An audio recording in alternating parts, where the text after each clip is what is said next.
안녕하세요. 저는 올해로 67살이 된 할머니입니다. 지금까지는 말만 할머니였는데 다음 달이면 예쁜 손녀가 태어나 정말로 할머니가 된답니다. 그날을 손꼽아 기다리고 있어요. 여기에 올라오는 기가 막힌 사연들 볼 때마다 참 사람 사는 세상에는 별일이 다 있다 싶었습니다. 그래도 그런 별난 사연들에 울고 웃다 보면 제가 겪은 모진 세월의 상처도 조금씩 아무는 것 같더군요. 여기 사연을 보내는 사람들은 다 젊고 똑똑한 사람들 같아서 내 이야기를 보낼 생각은 전혀 못했는데 얼마 전에 딸이 엄마 이야기도 한번 보내보라고 용기를 주었어요. 며칠 동안 책상에 앉아서 제 이야기를 썼다 지웠다 하는 동안 혼자 많이도 울었습니다. 지난 세월에 대한 회한도 들었지만 지금 제가 누리고 있는 이 시간이 너무 감사하고 행복한 마음이 더 컸어요. 치유의 눈물이었죠. 저는 지금 미국 뉴저지에 살고 있답니다. 여기서 살게 된 지는 이제 5년쯤 되었어요. 35년 동안의 결혼 생활을 마무리하고 그러니까 요즘 사람들 말로 황혼 이혼을 하고 딸이 공부하고 있는 미국으로 오게 되었어요. 늙음하게 말도 안 통하는 새로운 나라에 적응하는 것이 쉽지만은 않았지만 똑똑하고 착한 딸이 늘 곁에 있어주니 든든하고요. 이곳 타닝 커뮤니티가 잘 되어 있어서 좋은 분들이 많이 도와주시고 있어요. 시니어 스쿨에서 영어도 배우고 교회에서 함께 봉사도 하면서 살아가고 있답니다. 이 세상에서 자기 아들만 제일 소중한 까다로운 시어머니, 자기 엄마 말에는 꼼짝도 못하는 꼬장꼬장한 남편과 함께 살았던 35년은 매일매일 마음이 지옥 같았어요. 그런데 사람이 지옥에서 살다 보면 그곳이 지옥인 줄 모르는 법이거든요.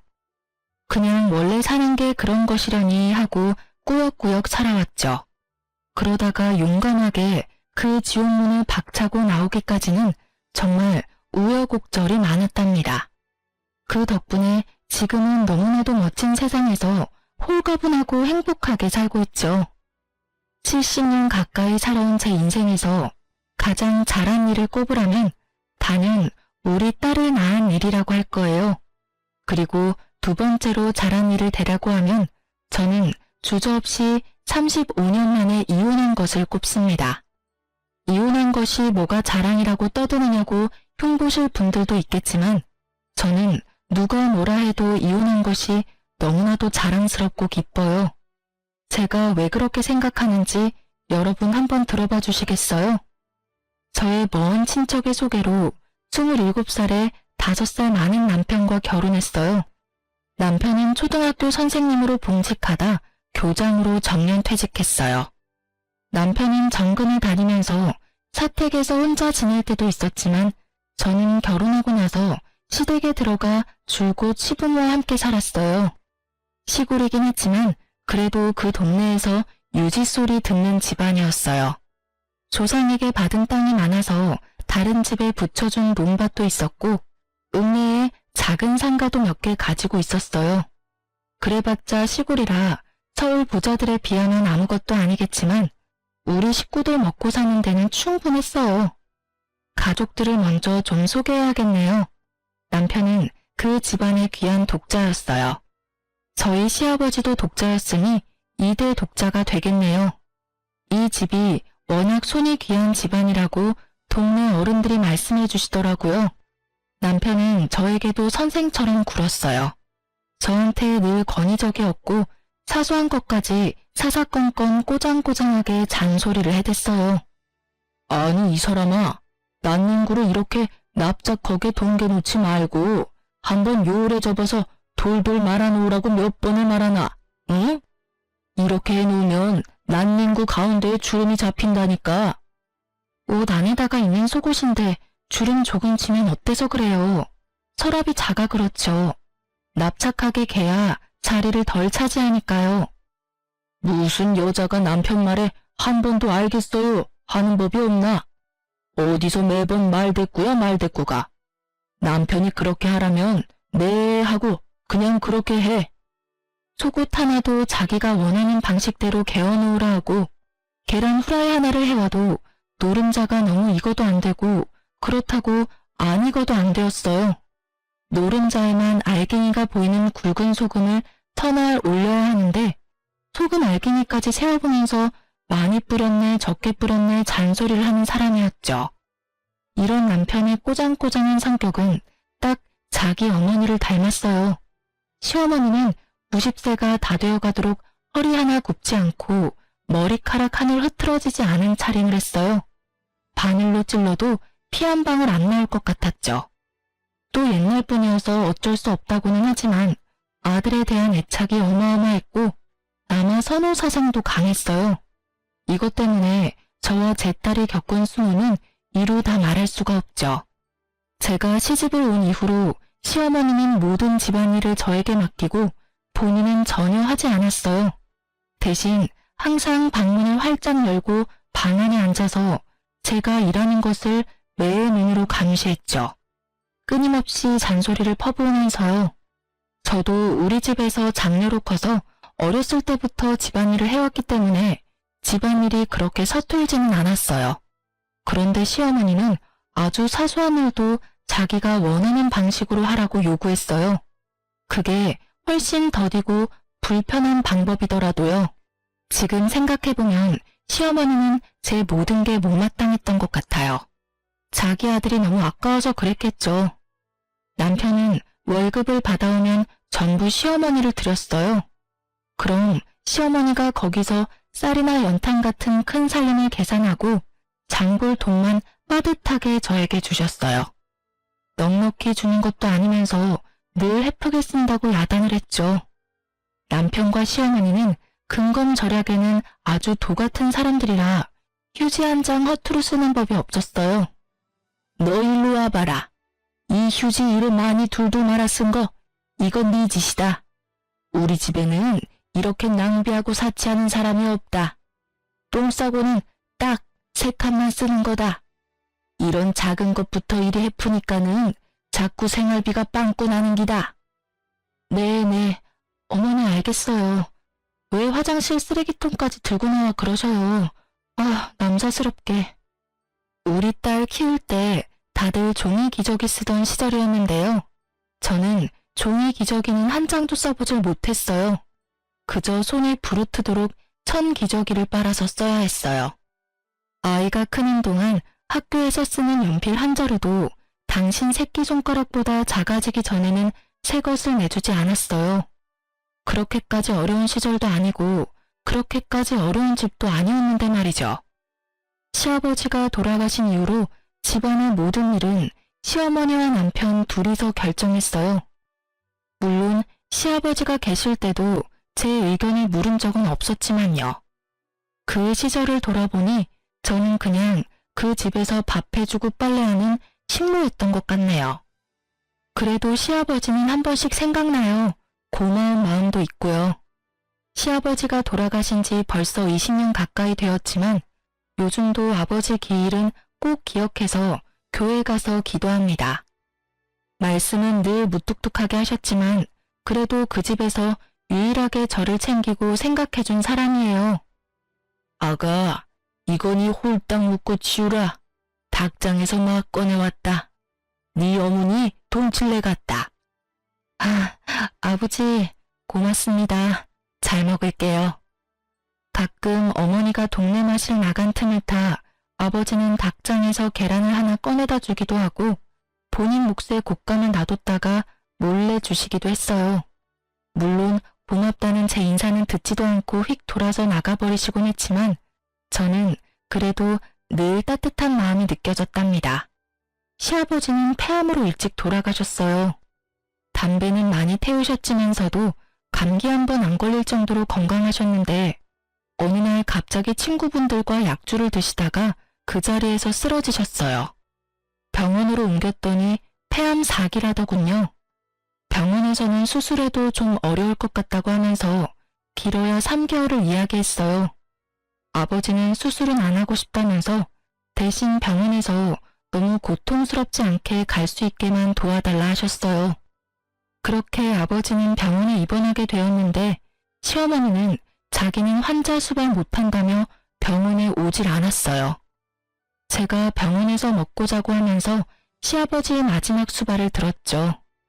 아버지는 그래도 거의 6개월을 버티다 돌아가셨어요. 아버지가 돌아가시기 며칠 전에 저를 힘겹게 부르셨어요. 저에게 통장과 도장을 하나 주시더라고요. 예금 통장이었는데 그 날짜로 3천만 원이 좀 넘는 돈이 되어 있더라고요. 지금도 적은 돈은 아니지만 그때는 더 큰 돈으로 느껴졌죠. 아가, 이거 찾아서 네가 넣어둬라. 이거 만기 날까지는 어떻게든 내 살아있고 싶었다. 아니 아버지, 이게 뭐예요? 네가 이 고약한 집에 와서 고생이 많았다. 이거는 네 남편한테도 시어머니한테도 말하지 말고 지원이한테도 쓰지 말고 잘 놔둬. 잘 두었다가 꼭 필요할 때 너한테 써. 아버지, 저 이렇게 많은 돈 필요 없어요. 돈 필요 없는 사람이 어딨나? 늙으면 돈 쓸 일이 있다. 아버지, 저 이거 못 받아요. 이걸 제가 어떻게 받아요? 내 마지막 지켜준 거 고맙다. 이제 너 더 고생 안 하게 내 얼른 죽을게. 아버지, 그런 말 마세요. 얼른 나와서 집에 같이 가셔야죠. 아버지 없으면 내가 누구한테 계란을 얻어먹어요. 그 자리에서 펑펑 울었어요. 그날 너무 울어서 그런가 정작 시아버지 돌아가신 날은 눈물도 안 나오더라고요. 며칠 뒤에 시아버지는 거짓말처럼 돌아가셨어요. 저는 시아버지 말대로 그 돈은 아무한테도 말하지 않았고 은행에 넣어두고 없는 돈인 것처럼 잊어버리고 살았어요. 그래도 그 돈 덕분에 정말 마음 한구석이 든든하더라고요. 시아버지는 그렇게 살아계실 때도 유일하게 저에게 따뜻하신 분이셨고 돌아가셔도 저를 든든하게 해주셨어요. 친정 아버지가 일찍 돌아가셔서 저도 아버지 정을 모르고 살았거든요. 그래서 저에게는 시아버지가 주신 그 무뚝뚝한 사랑이 참 귀하고 고맙습니다. 마지막으로 이제 우리 딸 이야기를 해야겠네요. 딸 이야기를 하려니까 눈물부터 나네요. 우리 딸도 참 마음고생을 많이 했어요. 제가 막 결혼을 해서 시집에 들어왔는데 시어머니가 저를 앉혀놓고 이야기하더라고요. 남자에게 군 식구가 생기면 그 식구들 먹여 살리느라 등골이 빠지는 법이다.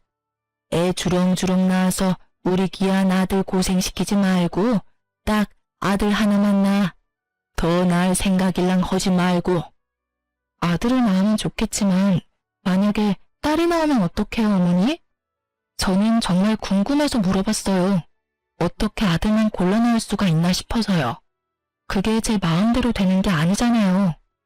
부정타기 재수없는 소리. 그냥 잔말 말고 아들 하나만 낳아서 키우라니까. 시어머니는 소리를 버럭 질렀어요. 아들을 골라 낳을 수 있는 것도 아니고 어떻게 딸을 낳는 것이 재수가 없는 일인가 싶었지만 시어머니가 버럭대는 통에 그 자리에서는 아무 말도 못했죠. 안타깝게도 임신이 바로 되지는 않았어요. 유산도 2번 했고요. 그때마다 시어머니는 몸을 함부로 했느니 어쨌느니 별 이상한 소리를 하면서 저를 비난했어요. 나중에 동네 어른들이 이 집은 워낙 손이 귀하다면서 시가 안 좋다는 소리를 슬쩍 전해주더라고요. 그래도 그때는 모든 게 제 탓인 것만 같았어요. 늘 주눅이 들어있었죠. 그러다가 결혼 4년 만에 어렵게 생긴 아이가 우리 딸이에요. 제가 그때 31살이었는데 그때는 그 나이가 엄청 노산이었죠. 그게 어떻게 하는 건지는 잘 모르겠지만 어쨌든 아들 하나만 낳아 잘 키우라고 했는데 어렵게 임신해서 겨우 딸을 낳았으니 시어머니가 저희를 곱게 볼 리가 없었죠. 아직 꽃샘추위가 남아있는 때였는데 산모방에 연탄 들어가는 것도 아깝다고 타박했어요. 그나마 그 연탄불도 몸을 푼 제가 나와서 직접 갈아야 했어요. 우리 아기는 시어머니가 한 번도 안아준 적이 없었어요. 딸은 어차피 남의 집 줄 거라면서 정줄 필요가 없다면서요. 아기를 낳고 3, 7일도 지나지 않은 어느 날 시어머니가 남편한테 이야기하더라고요. 저 물건은 임신도 잘 안 되고 아무래도 아들은 못 낳는 물건 같으니 어디 다른 여자한테 가서 아들 하나만 낳아서 데리고 와라. 아니 어머니, 그게 무슨 말씀이셔요? 학교 선생이 그런 짓을 하고 어떻게 아이들을 가르쳐요? 학교 선생이지만 남자고 이 집안의 독자인데 그게 뭐 흉이 된다니? 대를 잇는 것보다 더 중요한 게 어디 있다고. 세상 사람들이 그거 하나 이해 못할까? 네, 알았어요. 제가 알아서 할게요, 어머니. 이제 그런 소리는 하지 마세요. 일부러 저 들으라고 그랬는지는 모르겠지만 조심스럽게 하는 이야기는 아니었어요. 큰 소리로 이야기해서 방에 있던 제가 다 들었죠. 아무것도 모르는 아기가 들을까 싶어 신생아의 귀를 막고 서름이 북받쳐 올라 한참을 꺽꺽대고 울었던 기억이 나네요. 그래도 저한테 그러는 것까지는 제가 참으면 되는 일이었는데 우리 딸까지 구박할 때는 정말 화가 나더라고요. 참다 어머니에게 아이도 듣는데 그러지 마시라고 소리를 친 적도 있었어요. 그러고 나서는 며칠 동안 손이 발이 되도록 빌어야 했지만요. 아이가 좀 크고 나서는 할머니가 뭐라고 하시면 그냥 참고만 있지 말라고 가르치기도 했어요. 지원아, 할머니가 네가 잘못하지도 않았는데 막 야단치시면 잘못했습니다 하지 말어. 버릇없이 대들라는 게 아니라 할머니, 나 그렇게 안 했어요. 할머니 저한테 그러지 마세요. 라고 또박또박 말하라는 거야. 엄마도 옆에서 거들어줄게. 응, 알았어 엄마.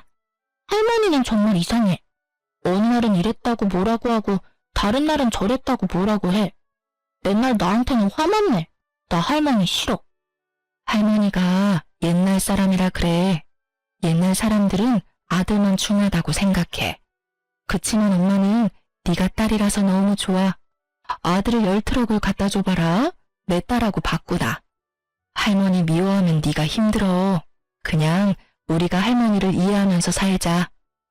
응, 알았어. 할머니는 자기도 여자면서 왜 아들만 중요하대? 남자애들은 시끄럽고 멍청하기만 한데. 우리 딸은 어렸을 때부터 똘똘하고 야무졌어요. 학교 들어가서는 공부도 아주 잘했죠. 어린 아이가 할머니를 이해하려고 노력하면서도 아닌 건 아니라고 야무지게 따지기도 잘했어요. 그러다 보니 할머니와 사이는 좋지 않았지만 할머니가 우리 딸에게 함부로 대하진 못했어요. 좀 어려워했다는 말이 더 맞겠네요. 저는 정말 다행이라고 생각했어요. 저는 늘 딸이 자랑스러웠답니다. 중학교에 들어간 딸은 전교 1등을 놓치지 않았어요. 물론 시골의 작은 학교이긴 했지만 선생님들이 입을 모아 칭찬하는 모범생이었어요. 중3 때 담임 선생님은 특히 딸아이를 정말 아껴주셨는데 그분이 적극적으로 도와주셔서 다른 지역에 있는 특목고에 지원할 수 있었어요. 물론 합격했죠. 기숙사가 있는 학교라서 딸과 떨어져 지내야 하는 건 아쉬웠지만 오히려 집을 떠나 있으면 딸이 할머니에게 스트레스 받지 않고 공부만 할 수 있을 것 같아서 너무 기쁘더군요. 그런데 기숙사 학교다 보니 학비가 일반 고등학교보다는 좀 더 내야 했어요. 서울에 있는 아이들은 학원비만 해도 한 달에 100만 원씩 들기도 한다는데 그런 거 생각하면 지나치게 비싼 것도 아니었어요. 또 집에서 그 정도를 부담하지 못할 형편도 아니었고요. 그런데 언제나처럼 문제는 시어머니였어요. 아니, 우리 아이가 아들이 아닌 것이 문제였죠. 그깟 개집에 공부하는데 대학도 아니고 고등학교 다니면서 무슨 월사금을 그렇게나 많이 내느냐 말이다. 요즘에는 대학을 나와야 시집도 잘 가는 법이니 내가 대학은 얼마가 들어도 보내준다 이 말이다. 그런데 고등학교를 무신 한 달에 100만 원 돈을 내면서 다닌단 말이고 아들도 아니고 딸내미 공부시킨다고 이렇게 돈을 들이란 말이냐? 이게 3년이면 도대체 돈이 얼마고? 어머니, 그 학교가 아무나 가는 학교가 아니에요. 지원이가 똑똑해서 간 거예요. 그러니까 왜 남들은 멀쩡히 그냥 가는 학교를 계집애가 뭐 할 일 있다고 그 유난을 떨어야 한단 말이고. 요즘은 여자아이들도 공부를 많이 해요. 여자도 장관도 하고 회장도 하는 세상이잖아요. 여자는 시집 잘 가서 애 낳고 키우는 게 가장 좋은 팔자다. 여자가 밖으로 돌면 팔자가 드세지는 맵이다. 시집 가서 남편 잘 섬기고 떡두꺼비 같은 아들 낳아 잘 키우는 게 여자에게 최고의 입신양명이다. 계집애가 그 돈 들여 공부를 해서 뭐 한단 말이고. 자고로 여자가 너무 먹물을 많이 먹으면 그 집안이 시끄러운 맵이다. 남편은 자기도 선생님이고 그 학교가 좋다는 것을 잘 알고 있으면서도 이번에도 자기 엄마 말에는 꼼짝도 못했어요. 제 의견이요?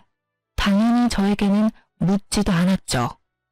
제가 아이를 그 학교에 보내고 싶다고 아무리 이야기해도 남편도 시어머니도 들은 척도 안 했어요. 제가 어머니에게 무릎 꿇고 사정도 해보았지만 눈 하나 깜짝하지 않더라고요. 아버님이 주신 돈으로 제가 보낼까 고민도 해봤지만 그렇게 하면 집안에 분란이 일어날 게 불보듯 뻔하더라고요. 그 돈이 어디서 났느냐서부터 따지기 시작해서 제가 집안 돈을 빼돌렸다고 몰아갈 것 같기도 하고요. 그런 분란이 무서워서 아이에게 그 학교를 못 간다는 말을 하는 심정은 말로 할 수가 없어요. 제가 너무 못나서 차라리 죽고 싶었으니까요. 아이를 붙들고 미안하다고 하면서 엉엉 울었어요. 아이는 오히려 덤덤하게 저를 위로하더라고요. 엄마, 나 정말 괜찮아. 걱정하지 마. 내가 가만히 생각해보니까 오히려 여기서 학교 다니는 게 내신 성적에 더 유리할 것 같아.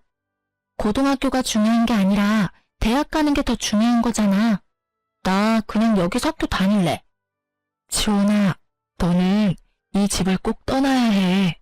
이 집에서 벗어나야 네가 마음껏 날개를 펼치고 살 수 있어.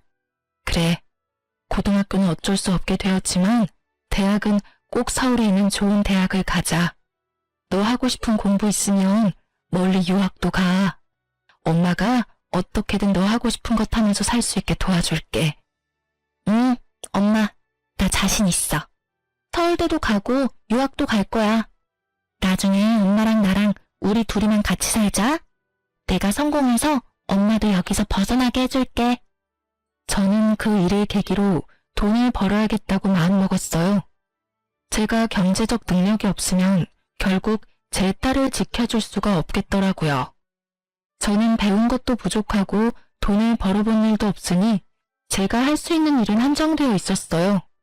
또 동네에서 일을 하면 시어머니와 남편의 귀에 들어갈 테고 그러면 또 여자가 어쩌고 하면서 절대 못하게 할 테니 버스를 몇 번씩 타고 다른 동네에 있는 인력사무소를 찾아갔어요.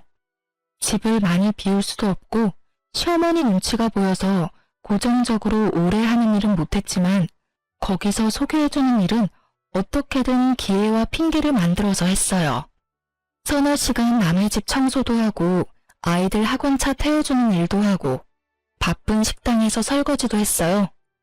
시 경계를 넘어 사는 친정 동생이 아프다고 조카를 돌보러 간다는 핑계도 대고 아이 학교에서 무슨 일이 있다고도 하고 매번 그럴듯한 말을 지어내느라 진땀을 냈죠.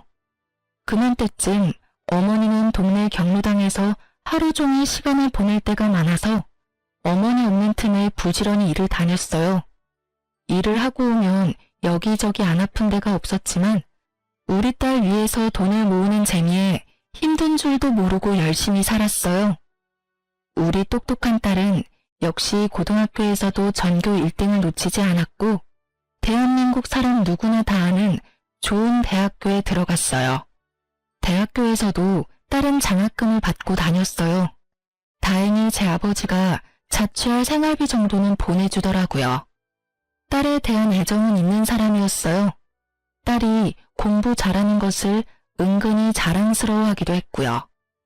그렇게 딸은 대학을 졸업하고 1년을 준비해서 미국으로 유학을 가게 되었어요. 미국에 있는 로스쿨에 합격을 했대요. 아는 사람 하나 없는 그 먼 데다가 딸을 보내는 마음이 꼭 내 심장 한 구석을 떼어내는 것 같았지만 우리 딸이 이 집으로부터 더 멀어진다는 사실에는 또 얼마나 안심이 되고 기분이 좋았는지 몰라요. 그런데 이번에는 시어머니는 물론 남편까지 딸의 유학을 반대하고 나섰죠. 여자애가 위험하게 어딜 혼자 그 먼 데를 가겠다는 거냐? 아는 사람 하나 없는 곳을. 너희 할머니도 노발대발 하신다. 너 절대 못 가게 하라고 난리시라고. 아빠, 저는 성인이에요. 아빠나 할머니의 허락이 필요한 나이가 아니라고요. 다른 사람들은 가고 싶어도 못 가는 학교예요. 제가 노력해서 제 힘으로 가게 되었어요. 제발 더 이상 제 앞길 막지 마세요. 너 유학 가려면 호적 파가지고 가라. 그럼 너는 이제 더 이상 내 딸 아니다. 호적은 아빠가 파주세요. 여자라는 이유로 지금까지 제 앞길 가로막은 그 호적을 알아서 빼주신다면 저는 너무 감사하죠. 그렇게 딸은 유학을 떠났어요. 저는 눈치가 보여서 공항에도 나가보지 못했어요. 물론 다 큰 아이고 똑똑한 아이지만 혼자서 그 먼 데를 떠났다고 생각하니 어찌나 먹먹한지 그날 하루 종일 하늘만 보면서 눈물을 훔쳤네요. 그래도 아이가 떠나는 날 제가 그동안 차곡차곡 모았던 돈을 딸에게 보내줬어요. 딸은 안 받는다고 난리였지만 저에게는 그렇게 할 수 있는 것이 너무나 행복했어요. 많지 않은 돈이지만 그래도 공부하는 동안 생활비에는 보탬이 될 것 같았어요. 우리 딸에게 처음으로 엄마 노릇을 제대로 한 것 같더라고요. 미국에 간 딸은 제 아빠와는 정말 연락을 하지 않았지만 저와는 매일 인터넷 통화도 자주 했어요. 그러던 어느 날 목욕탕에서 세신을 해주신 아주머니가 저에게 오른쪽 가슴에 뭐가 만져진다고 병원 한번 가보라는 거예요. 자기 언니가 그랬다면서요. 그러고 보니 제가 만져봐도 덩어리 같은 것이 잡히더라고요. 아무리 만져봐도 느낌이 좀 이상했어요. 딸과 이야기를 나누다가 이 이야기를 했더니 마침 딸이 얼마 후에 방학이라 한국에 오겠다면서 이참에 건강검진을 같이 해보자고 예약을 해주었어요. 유방암 3기였어요. 암의 크기가 크다고 당장 수술을 받으라 하더라고요. 이럴 경우 5년 이상의 생존율이 40%밖에 안 된다면서요. 당장 수술 날짜를 잡고 일단 집으로 내려와서 남편과 시어머니에게 이 사실을 알렸어요. 남편은 좀 놀란 얼굴로 말이 없었는데 시어머니는 대뜸 수술하지 말라는 소리부터 하더라고요. 유방암이면 유방을 잘라내는 거 아니냐? 아이고, 이제 하다하다 내 아들이 한쪽 유방이 없는 여자랑 살라는 소리냐? 그 쓸데없이 수술할 거 없다. 암 수술이면 돈도 한두 푼 드는 것도 아니고 저 우리 옆 동네 산에 암 걸려서 요양 온 사람 있는데 여 와서 3년 동안 공기 좋은 데 있으면서 누룩나무 껍질 차 다려 먹었더니 암이 싹 다 낫다더라. 너도 여기서 누룩나무 껍질 다려 먹고 요양하면 다 나을 건데 무슨 가슴 잘라내는 수술을 한다니? 어머니, 제가 일단 같이 병원에 갔다 와 볼게요. 진짜 수술을 해야 하는 건지 어쩐 건지 제가 잘 알아보고 올게요. 시어머니의 그 말에 없던 정도 뚝 떨어졌어요.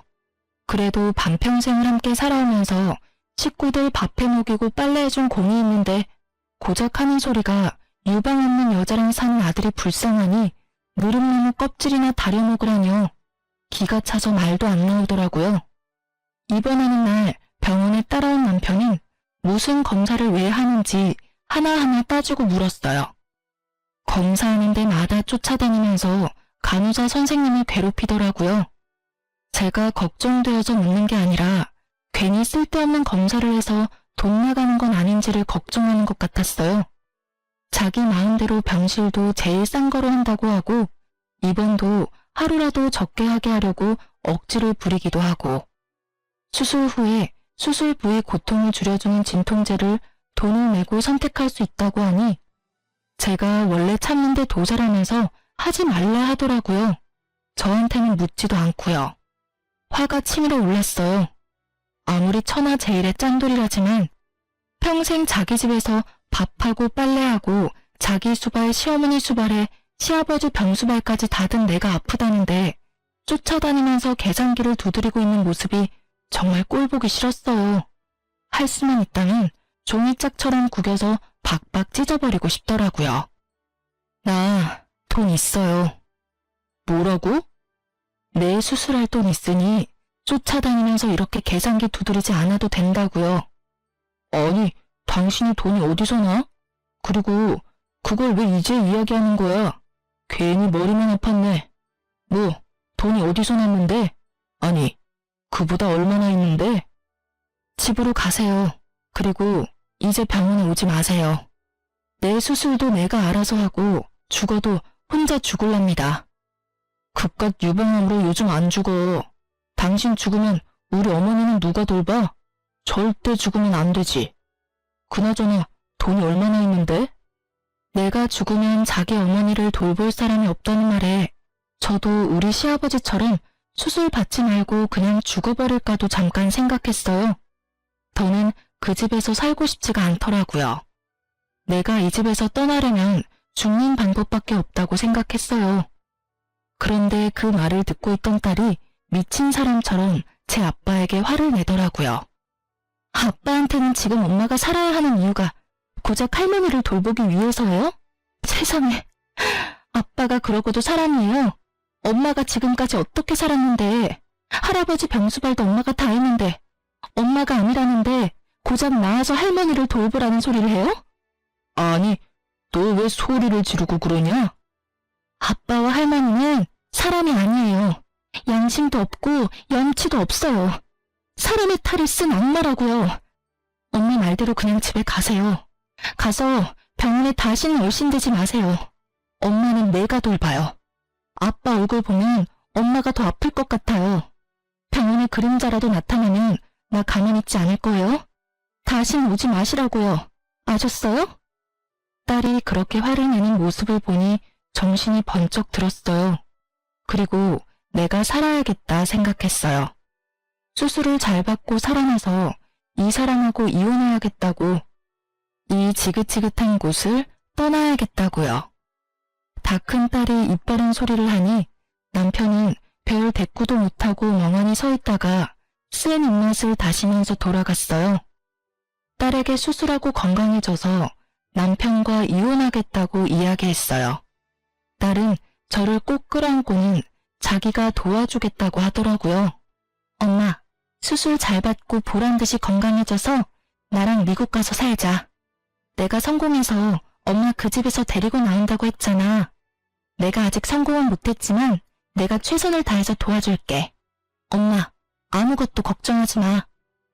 그래, 엄마 수술 잘 받고 건강해질게. 너랑 둘이만 산다는 생각만 해도 병이 다 낫는 것 같다. 그렇게 서로 부둥켜 안고 한참을 울었네요. 다행히 수술은 성공적이었어요.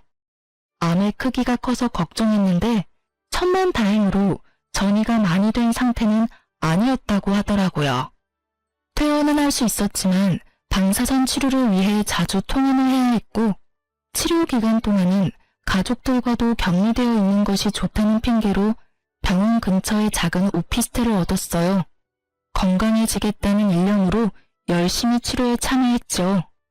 잘 넘어가지 않는 밥도 무르게 익히고 잘게 잘라서 어떻게든 억지로라도 넘겼고, 집에서라도 몸을 잡고 움직이려고 노력했어요. 의사 선생님이 시키는 건 뭐든지 철저히 따랐어요. 딸이 인터넷으로 좋다는 것들을 찾아서 정리해주면 그것도 열심히 찾아서 먹고 그대로 실천했어요. 저는 꼭 건강을 회복하고 살아야 했으니까요. 드디어 병원에서 예후가 좋을 것 같다는 이야기를 들었어요. 5년 동안 재발이 되지 않아야 완치가 되는 거지만 제 몸속에 이제 암세포는 남아있지 않다더라고요. 그때부터 본격적으로 이혼을 준비했습니다. 딸은 저를 돕겠다고 학교를 휴학하고 한국에 들어왔어요. 지원아, 미안하다. 엄마 때문에 하던 공부도 중단하고. 엄마가 너한테는 늘 짐이 되는구나. 엄마, 무슨 소리야. 내가 왜 거기까지 가서 법을 공부하는데? 딸이라고 자꾸 주저앉히는 집이라서 어쩔 수 없이 다른 나라까지 갔지만 결국 엄마 도와주고 싶어서 법을 선택한 거야. 엄마가 이혼하는 게 내 꿈이었다고. 학교는 잠시 쉬는 거야. 나 다시 공부할 때는 엄마가 옆에 있어줄 거잖아. 그치? 그래, 엄마가 옆에 있어줄게. 맨날 맛있는 밥 해주면서 네 옆에 있을게. 와, 말만 들어도 살찌는 것 같아. 너무 많이 찌면 큰일인데? 우리가 둘이서만 사는 미래를 그려보는 일이 너무나도 행복했어요. 이호는 딸과 함께 준비했어요. 딸과 함께 여러 군데 변호사 사무소를 다니면서 상담을 받았고, 그 중에서 가장 우리를 잘 이해하고 편안하게 해주는 믿음직한 변호사를 선임했어요. 일단 변호사를 선임하고 나니 착착 진행이 되더라고요. 집에 사람이 없을 만한 시간에 가서 제 짐을 정리했어요. 35년을 살았지만 제 짐이랄 것이 별로 없더라고요. 딸이 사준 고운 옷 몇 벌과 딸 어렸을 때 사진들과 기록들, 통장과 도장 같은 것들 몇 가지를 제외하고는 다 미련이 없었어요. 그렇게 단출한 짐을 챙겨서 나오는데 동네 경로당에 있을 거라 생각했던 시어머니와 길에서 딱 마주쳤어요. 저는 갑자기 심장이 내려앉는 줄 알았죠. 그런데 어머니가 좀 이상하더라고요. 왜 날 그렇게 쳐다보시오? 이 동네 사람인가? 아, 네. 아니, 그러니까. 에이, 별 정신없는 사람 다 보겠네. 누구냐고 묻는데 왜 말을 못해? 그때 이웃에 사는 아주머니가 나타나 제 손을 끌고 가면서 말했어요.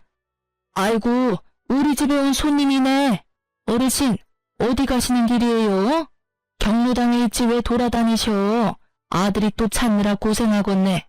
얼른 경로당에 가 계셔요. 네? 경로당 가는 길이요. 경로당 가는 길이 맞는데 왜 안 나오나 그래? 아주머니는 저를 자기 집으로 데리고 들어갔어요. 암에 걸렸다는 이야기를 듣고 걱정했다고 하시며 제 손을 쓸어주셨어요. 저보다 10살 많은 친정 언니 같은 분이었는데 제가 형님 하면서 잘 따랐어요. 저는 그간에 있었던 일들을 이야기하며 형님 앞에서 펑펑 울었답니다. 형님도 제 손을 잡고 눈물을 흘리셨어요. 그래, 지원 엄마야. 잘 생각했다. 아까 어머니 이상한 거 봤지? 검사 결과 치매란다. 치매요? 아니, 언제부터, 어쩌다가요? 뭐, 한 달 남짓 되었을까? 할매가 집을 못 찾고 헤매고 다니는 걸 동네 사람이 데리고 온 적이 있는데 또 얼마 안 가서 경찰서에서 연락이 오고 그랬거든. 동네 보건소에서 읍내 병원으로 가보라 해서 지원 아빠가 데리고 갔나 보대. 아직은 초기지만 치매가 진행되고 있단다. 아직 초기라는데 그래도 저를 못 알아보시네요? 저러다 또 멀쩡해지기도 하는갑더라. 또 어느 날은 멀쩡하게 알아보고 정정해. 그러다 한 번씩 또 이상하고. 순간 조금 흔들렸어요. 이런 노모를 두고 제가 이혼을 한다는 게 잘못된 일인 것 같고 죄책감도 들더라고요. 그런데 그런 눈빛을 읽었는지 동네 형님이 앉아있는 제 다리를 철썩 때리더라고요. 지원 엄마야, 너 정신 차려라. 지금까지 저 집에서 그 고생을 하고 또 치매 노인까지 수발 들으려고? 네 목숨 걸고 결심한 거라면서 뭘 고민하고 있어. 아이고, 내가 괜히 붙잡았네. 이제 가, 빨리 가. 멀리 도망가서 나라고 행복하게 살아. 형님의 그 말이 너무 고마워서 저는 또 눈물 콧물을 다 빼고 울었죠. 얼굴 다시 못 보는 거야 좀 서운하지만은 지원 엄마가 무슨 고생을 하면서 살았는지 이 동네 사람들은 다 안다.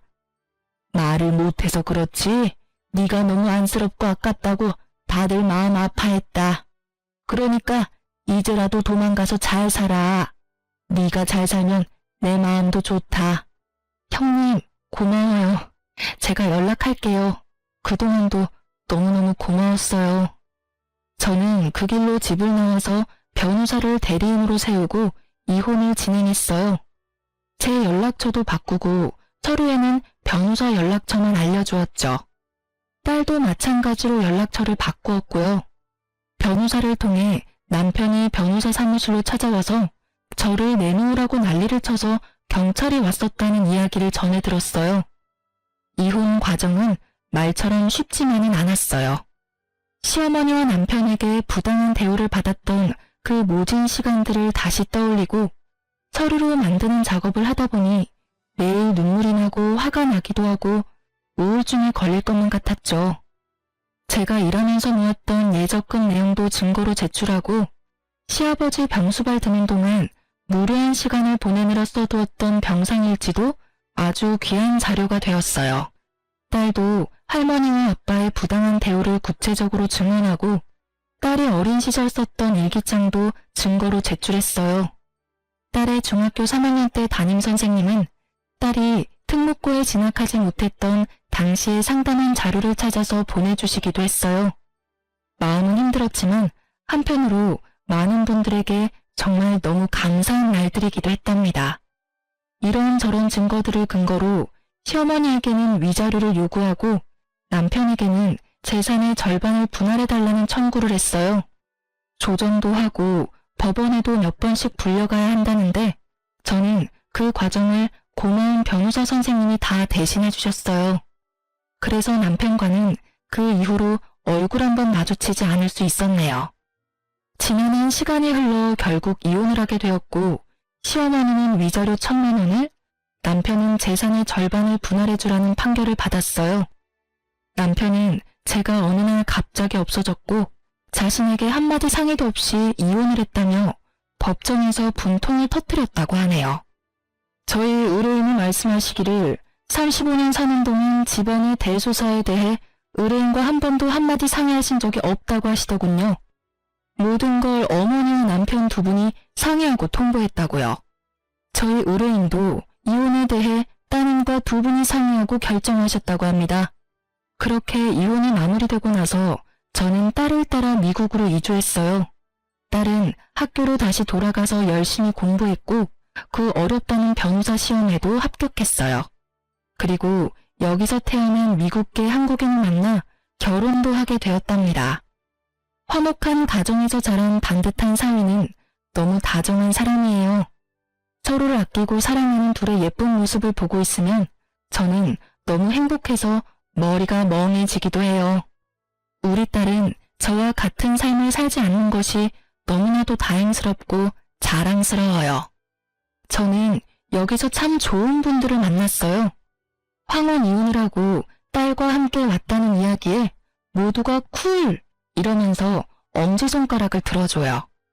낯선 땅에서 영어도 못하는 제가 어떻게 살 수 있을까 했는데 여기 와보니 세상은 정말 너무너무 넓고 다양한 삶이 있는 곳이라는 생각이 드네요. 그 사이 5년을 잘 유지해서 유방암 완치 판정을 받았어요. 암도 이겨내고 황혼 이혼에도 성공한 제가 못할 게 뭐가 있나 싶네요. 다음 달이면 우리 딸이 저에게 예쁜 손녀를 안겨준답니다. 손녀에게도 쿨한 할머니가 되려면 영어를 잘해야겠다 싶어서 한참 전부터 시니어 스쿨에 나가고 있어요. 학생 때도 못한 공부를 늙어서 하려니까 눈도 아프고 머리도 아프지만 이렇게 공부할 수 있는 것도 정말 꿈만 같은 일이에요. 제가 그냥 그 집에서 살았다면 정말 꿈도 꾸지 못할 일이었을 테니까요. 엄마 아빠 일하는 동안 제가 손녀를 돌보아 줄 수 있는 것도 너무너무 행복해요. 여기서는 딸이라고 공부 못하게 할 사람도 없으니 우리 손녀도 자기가 원하는 것들 다 하면서 멋지게 살아갈 수 있게 저도 최선을 다해 도울 거예요. 이른을 바라보는 이 나이에도 행복을 찾을 수 있더라고요. 약간의 용기만 있으면 얼마든지 새로운 삶을 살아갈 수 있습니다. 혹시 지금 어렵고 힘든 시간을 살고 있는 분들이 있다면 제 이야기가 그분들에게 조금이라도 힘이 되었으면 좋겠어요. 못 배우고 나이 많은 저도 도전하고 싸워서 행복을 찾았으니까요. 여러분도 할 수 있습니다. 행복해질 수 있어요. 비천한 이야기 이제 마치려고 합니다. 잘 들어주셔서 감사해요. 행복하세요.